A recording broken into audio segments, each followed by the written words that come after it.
Hello, this is Sabina at Crosskeys Crafts with an unplanned video. This came about because I saw Cam Calcott today create a turn and reveal card on her Facebook Live. And although I like all her mechanisms, this one was one that I thought I could actually easily create without buying the turn and reveal mechanism. And I thought I'll have a go at this, and then I thought, no, I'll stop what I'm doing and show you this. Apologies if you hear any background noises.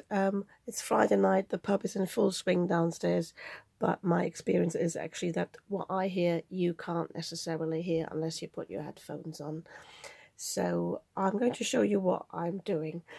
I'm linking to her YouTube video below, and in which she made a Halloween card, because I'm basing my design on that video rather than her live today, although the theme is inspired by today's live because she made a Valentine's card, which I'm going to do as well. So I'm just peeling this apart because I'm going to show you what I have made or just cut. It is not much really. I'm doing a 6x6 card as she has, and I've got a panel. This is actually slightly smaller. This is because this is a scrap, but I quite like this design. It's a pale pink and it's got little hearts on it. And I use one of my circle dies, and I have marked half across, so half the width, because I need to cut only the bottom bit. So I stuck this down. I made sure I left enough space here, enough space there, because the turn wheel, you need a bit of space to put the arrow on. So, but I placed it a bit further to this side so that the whatever I'm going to hide behind it, I haven't quite figured that out, will actually hide in this bit. I will cut this down at the top, but I just left it as it is now. So, and then the secret to cutting only the bottom bit, this is what her special die did, is you actually place your cutting board just on the bottom bit, and you've got this line where it's getting a bit thinner, and you need to make sure that this line is lined up with the circle die. And in order to keep this in place, I'll actually take this out again and makes it easier, I actually stuck the plates down on the side just with some low-tech tape. So I've already had that one there, and this is when I stopped doing what I was doing to get the camera ready. So let me just move that up again. Tell you what, it's so much easier to just take this down again. Apologies for that. So I place that on that card there, and then all I need to do, sorry I made a mess of this now, actually move the camera up a wee bit, makes it easier. So as I said, I do this there, and then you place the line there, make sure the cardstock is aligned as well. I might have the circle die, no, it hasn't moved.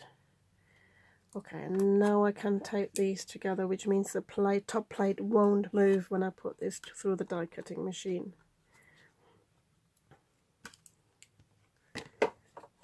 So I hope this is clear now, yeah? So this goes across like this, and then I need to make sure that everything I need to cut is definitely part of that sandwich, which it is in that case. So I know I can feed it through.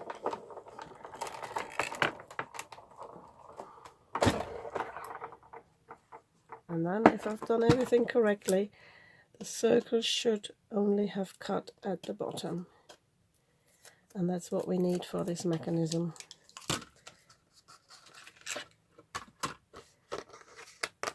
Just peel this off, there we go.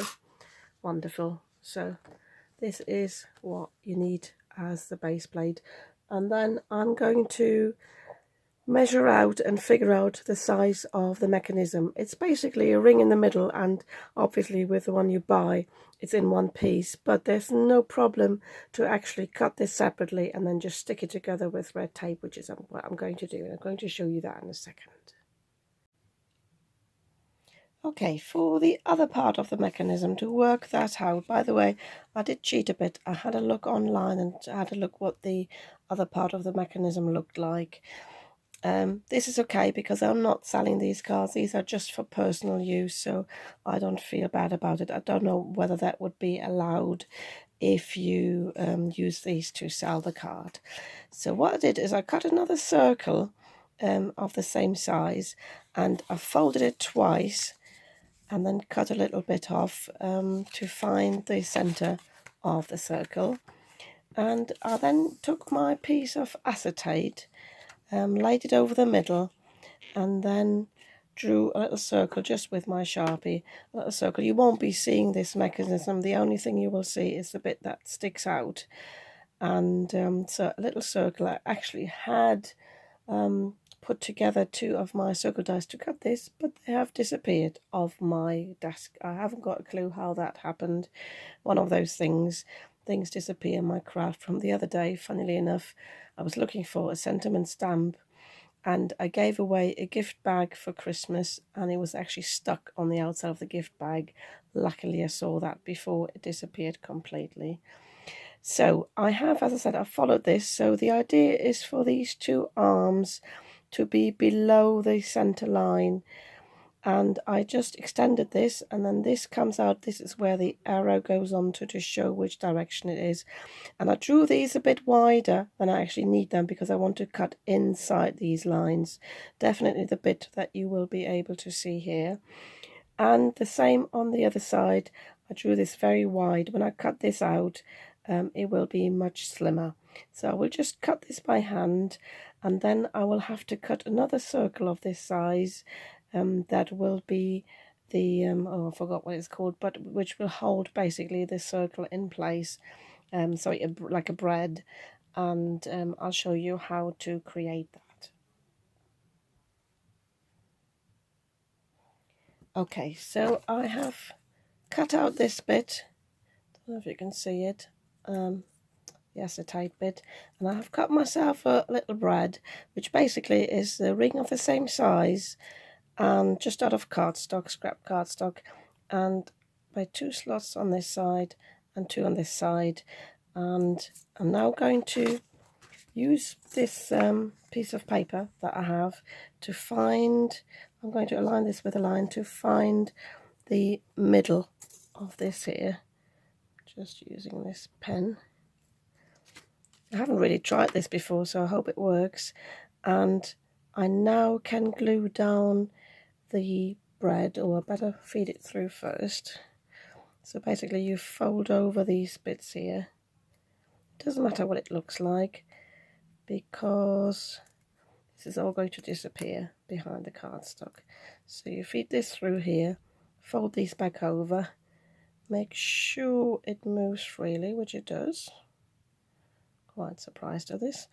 So you now glue this down in the middle, make sure it's the right way around, and this bit actually sticks out on this side. So I'll feed this through here, and this end will be fed through there, I think. Am I doing this wrong?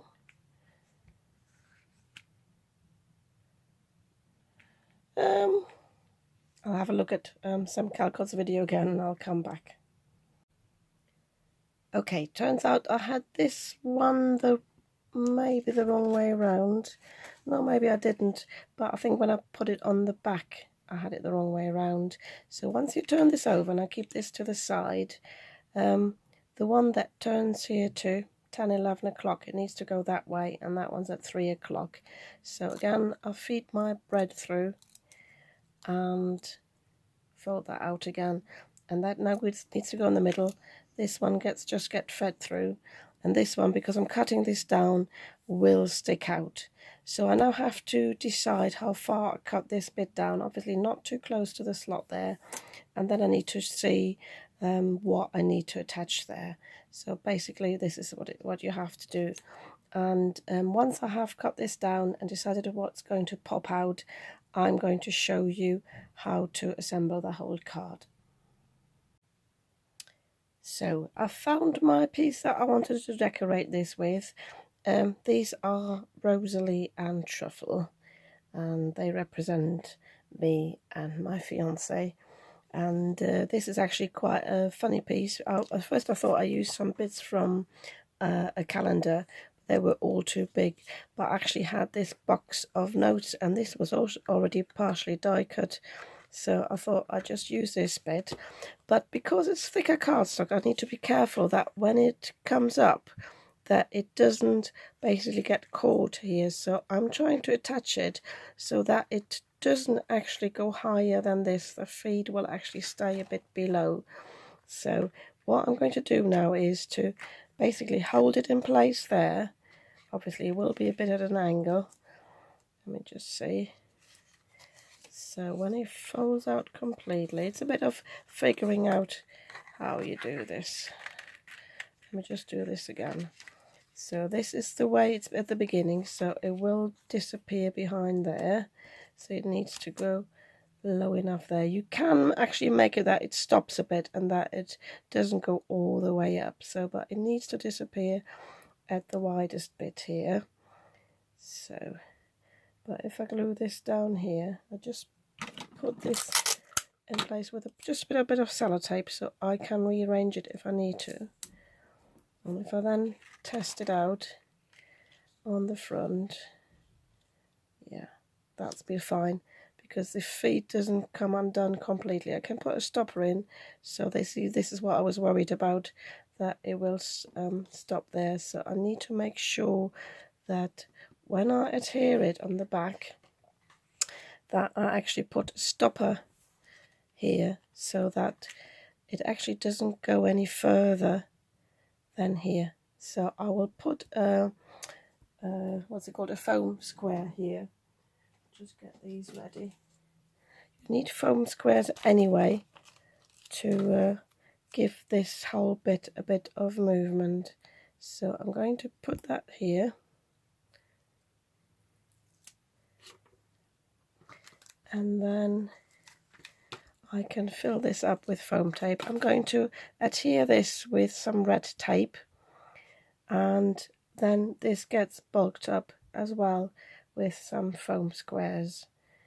Just checking the videos again. If it's not correct, I'm going to come back, but I think this is how you do it. And then you need to put two lots of glue on these little tabs here before you glue it down on the card. And then I'll have to decide on a background that this one goes on to. I'm going to do that, and then I'm going to decorate it as well. So I did find my circle dies. They were actually stuck to my guillotine, to my small guillotine, but at least I found these again. Not that I need them now. So I have prepared this now. So I have stuck this down with red tape. This was actually the acetate, or basically still is, or maybe a bit sticky. You want this to move freely. So if you've got any residue, and this was from the sellotape that I stuck it down with, so maybe use something less tacky.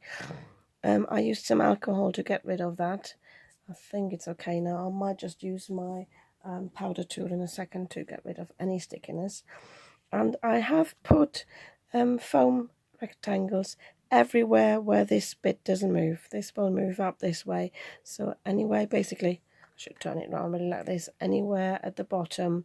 And as I said, I put this, you saw me doing this before, I put a stopper there so this doesn't go up too far.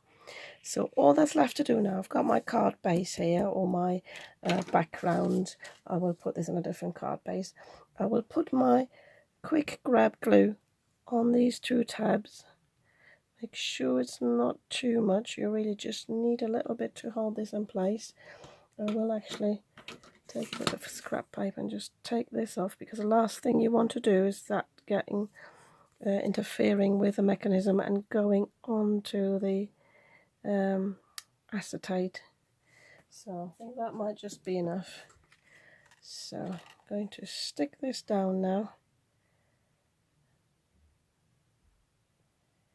I think it's might be slightly smaller. So Obviously there's no support here because you need this thing to move freely, but it doesn't matter. So if it works correctly now, they're going to disappear here, and then they appear here and can easily go back. So all that's left for me to do now is find a sentiment, also make a little arrow here. I think I have got a die cut for that, and decorate the whole card and finish this off nicely. And I'm going to show you the finished card in a few minutes. I think I said I'd be back in a few minutes. It took much longer, first of all because the cat needed some attention. So it's 1:45 at the moment, but never mind, that is at night time. But I'm going to finish this card now. So I have added a border die here, which is a hard die, but it wasn't as long as this piece, so I added it on. It was a bit wonky on one bit, and you can see it's not very even as well. It was a bit difficult to align, so I added a strip of red paper here. I did not have the right red cardstock. I wanted to tie in the colour of the flowers.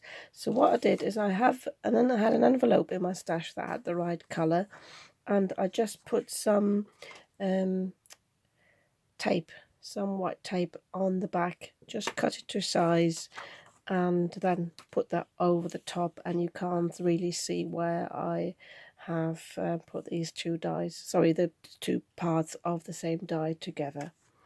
So, and now I wanted to show you, I have heat embossed my sentiment, a German one, Alles Liebe, literally means all my love, and I just stamped this with my VersaFine Clair in Charming Pink and put some clear embossing powder over it, which makes it look as if it has been heat embossed with pink.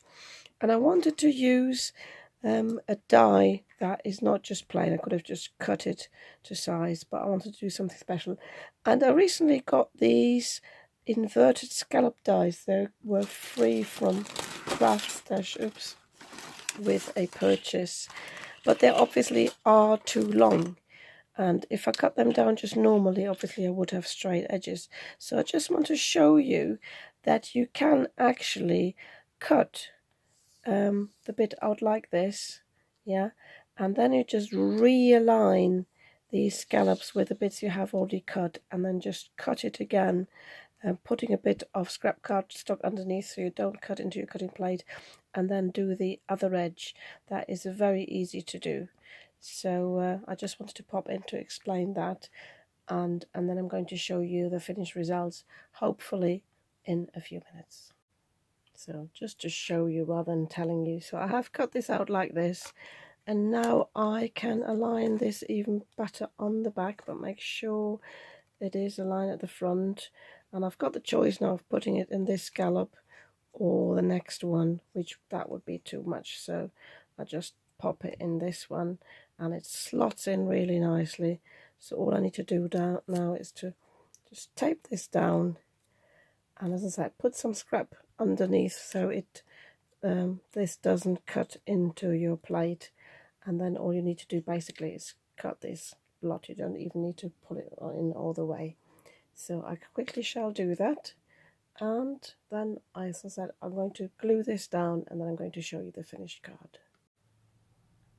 So this will just go on the card base now. I have just drawn this little arrow rather than cutting it out. I have just drawn it on with a Sharpie. I try not to touch it too much so it can dry a bit more. And as you can see, the mechanism works perfectly. I'll put it on this end, and then when I move it, the two little ones that appear, and it's that they don't go any further than that, so they stay behind here, and it's easy to just pop them back. So yeah, I'm quite pleased with this. I'm glad I could make this card without purchasing the mechanism. It helps a bit sometimes, although I have quite a few mechanisms from some Calcott that I haven't used yet, but I will use them this year, and we'll make a little playlist when I do so. Yeah, If you like this card, you might want to give me a thumbs up, and if you'd like to see more of my videos, you might want to subscribe to my channel. I'd be happy if you did that. Thank you very much for watching, and I'll see you soon.